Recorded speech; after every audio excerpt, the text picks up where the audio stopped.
Radomír Hlaváč, trenér fotbalistů Starého Města, které naprosto v pohodě 5 kol před koncem soutěže si zajistilo postup do krajského přeboru. Pane trenére, před posledním kolem jste zvítězili v Petrovicích na Lokotce 4-0.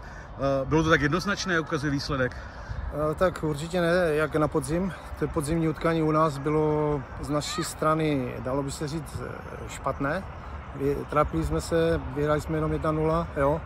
Ale tady bylo vidět, dneska byl vidět progres domácího mužstva, jo, nějací noví hráči, měli tam nějaké kluky z Afriky, nebo nevím odkud.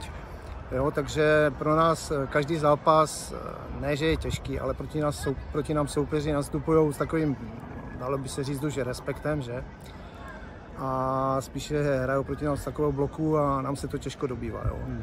Takže samozřejmě nám pomohly 2 góly do poločasu, jo, pak jsme se sklidnili, těch šancí bylo víc, ale s tím se trápíme už 4-5 kol zpátky, kdy se zasekneme na 1-2 gólů, jo. Takže ta produkce, říkal jsem klukům v kabině, že prostě ve vyšší soutěži to bude horší.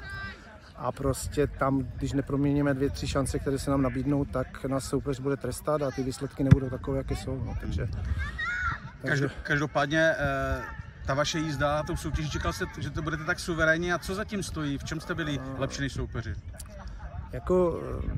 Já jsem přišel v létě do nové sezóny jako trenér, na ty kluky jsem se chodil dívat, chtělo to trošku více takový řád, více taktiky, ti kluci jsou šikovní, máme tam nějaké kluky, co si prošli divizi, plus doplněné mladýma klukama, jo, kteří jsou do určité míry talentovaní na tu soutěž.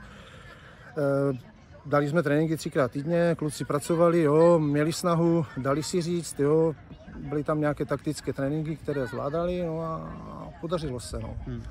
V další sezóně krajský přebor, je to soutěž výše, prestižní záležitost. Jaký cíl budete mít v tom, jak moc třeba obměníte ten kádr, abyste mohli ho splnit?